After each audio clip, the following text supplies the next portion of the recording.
Hi, everybody. I'm Nick. I'm from North Dorchester County. This is John, our executive director. I was telling him earlier that we're the last thing standing between you guys and lunch, so I'm going to keep this tight. I'm just going to do a brief overview of our services and what we're doing, and then we'll go into some lessons we've learned and some challenges we continue to face.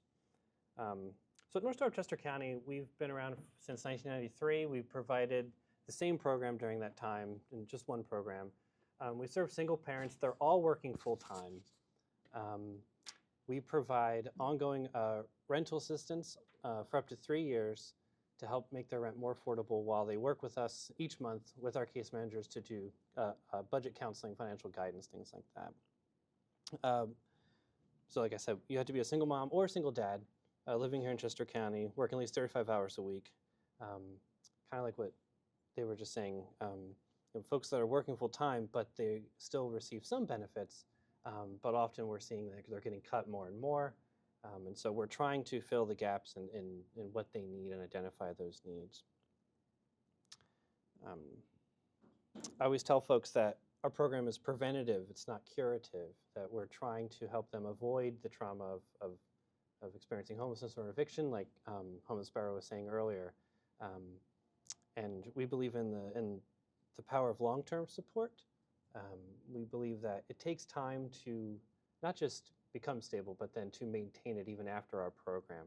So that's why we subscribe to what we call a teach to fish philosophy, where we're trying to give them the tools to be successful after time in our program. And since 1993, we've discovered that it takes time, up to 3 years, to do that. Not everyone in our program stays for that length of time. We're going to talk about that. But that's generally how much time they're eligible for. A big thing we've expanded over the last couple of years, we asked ourselves, did we want to expand wider and serve 3 times as many people? Or do we want to stay similar to the size we are now, serving the number of families we have, but deeper? We opted for the latter. And over time, as we grow, we can always expand that number of families we serve, but at the same depth that we're giving now. And part of that, the deeper service, was trying to identify their evolving needs. Where were they seeing a need, and how could we address that in a way that fit our model? And so we expanded what we called our additional supportive services. So we expanded our food pantry in our office. We got donor designated funding, so if moms want to go back to school to pick up certification for work or whatever that might be, we work with Wisfis Bank to get back to school supplies for them, for the kids. We started a free bilingual library out of our office. We increased the annual stipend that each child gets, so they get up to $400 a year now to go to camp or extracurriculars if they want to be in band or cheer or whatever. That's expensive, so whatever we can do to decrease barriers to access to those programs, we're trying to do that. And likewise, with our pantry, we expanded that to have not just more food, but non-SNAP items and hygiene products and cleaning products, the kinds of things that are more and more expensive. So, like I said, the other thing I want to mention, though, is everyone we're helping works full-time, right? So our case managers come in after hours. They come in from 5:30 to 8:30, and on Saturdays from 10 to 2.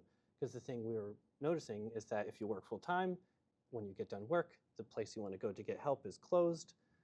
So we try to make ourselves available when they're available. And we're not here to replace the food cupboards or food banks. They do their job very well. So our pantry is just for our families. It's just enough for if they are food insecure when they come in to meet with us, they can get what they need, whether it's diapers or food or whatever. So it's just, I think someone had said, sort of just a little bit of help to get them by. It's all most people really want or are looking for. They're able to do the rest on their own. Some of our lessons we've learned over the last couple of years, right? This is a pretty obvious one, but rents rose through the pandemic. For our families, they seem to have peaked in 2024, but they didn't go down at all, right? They still remain high. So the lesson for us is we just have to raise more money to achieve the same level of efficacy that we were having before. And so our annual or our monthly rental assistance has gone up per family on average, and that's just to serve the same number of families. Yeah, let me add to that. In the past, Coatesville was always the place that you could find cheaper rent. It is not the case anymore. There is no place. And that was very, relevant as we were coming out of the pandemic and everything stayed high. And so that definitely was a lesson as we kept digging further into Coatesville. Right, and the same with our pantry and the other goods that we've added to it. I mean, these products are more expensive. They're only going to get more expensive by any estimation, and so we'll continue to do that. The second lesson we've learned is collaboration is key, right? There's people in this room that we've already partnered with, and some that were here yesterday, I believe, as well. There are other seed and scale funded programs. So we try to identify if something, we realize that no one agency can do everything for everyone. So we try to see who are the best fit to help our families with their particular needs. So we partner with Habitat for Humanity of Chester County to give our third year participants an off-ramp to home ownership if that's one of their goals. We have had moms graduate and become homeowners through that program, which was the peak of success as far as we're concerned. Wisfis Bank, like I said, partners with us every year to give school supplies for our kids. Max's Kicks for Kids, another Seed and Scale recipient, gives us all sneakers for all of our kids for back to school time. Open Hearth is we're constantly referring our participants to their family savings match program. We've had a lot of success with that as well. So just trying to identify partners and collaborators to fill the places where we might not be able to do it because they're already doing it so well. Those partnerships that we've developed over really the last 5 years, which is actually about the time frame that I came on board, because I love collaboration, love partnerships. Like Nick said, we can't do it all. But if we're working together, it really helps everybody in the community as best we can. Most of the collaborations, like Open Hearth, the match savings, it's a part of our program.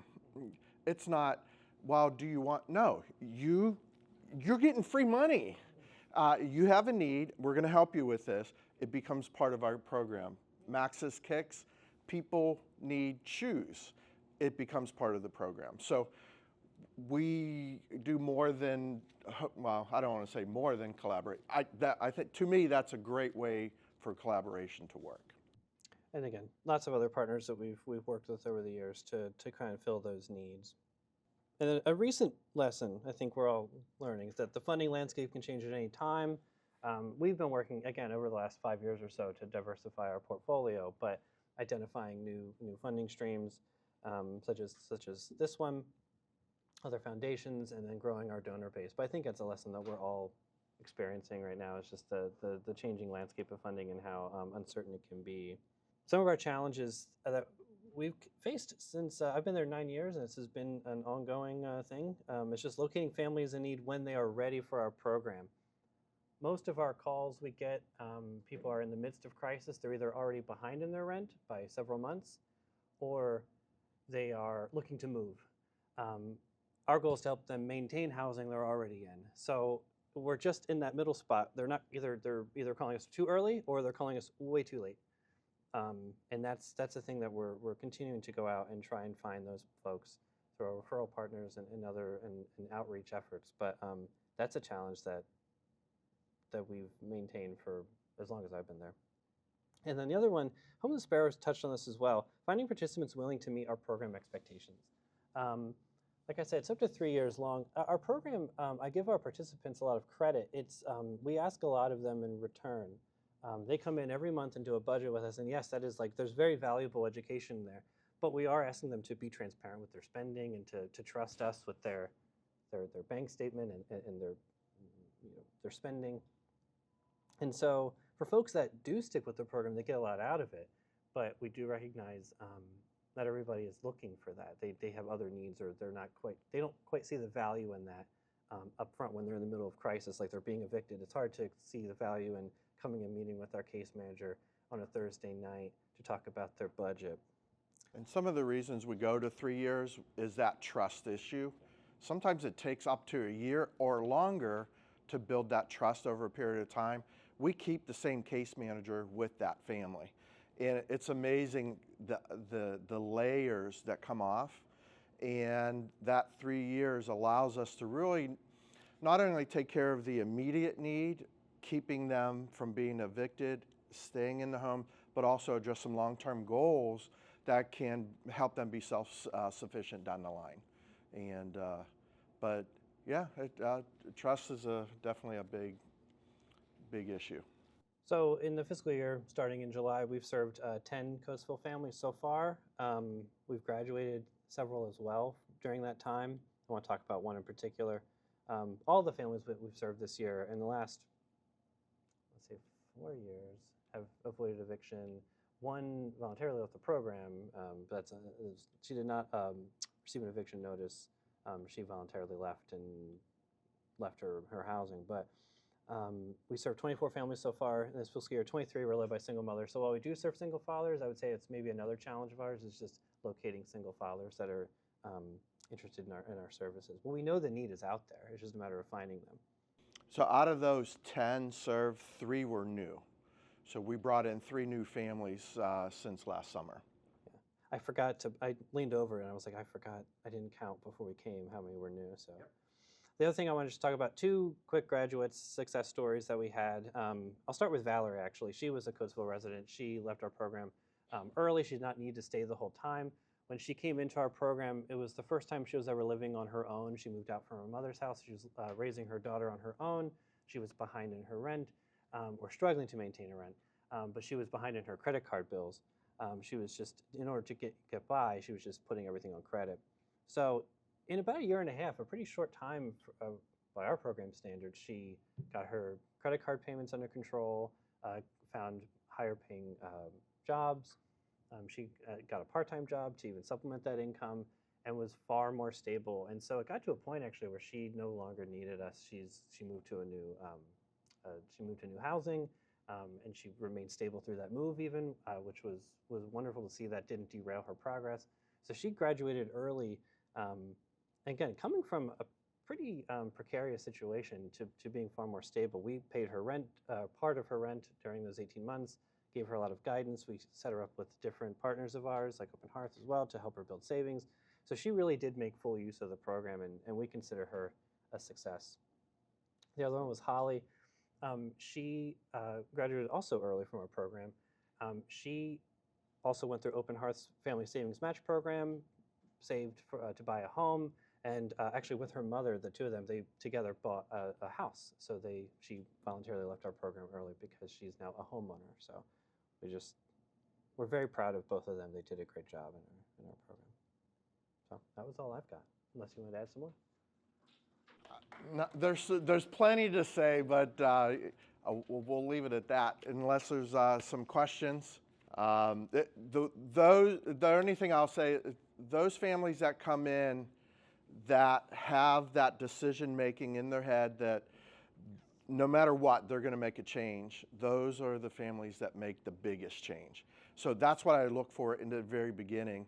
And as we are able to have partnerships and provide other resources, we try to give them as much as possible so they're as successful as they want to be. And we try to support them in their goals, not the goals that we have for them. It needs to be their goals. So. Yeah, I mean, I always tell folks the rental assistance component of the program is, let's say, easy, but it's the easier part of what we're doing. I mean, the harder part is helping people become self-sufficient or financially independent. That's what takes 3 years. So anyone that's willing to engage with that over that long, like I said, I give them a ton of credit for how hard that is and how much, I mean, they're working full time while they do all this as well. And so that's really what we're trying to really move the needle on their situation. So.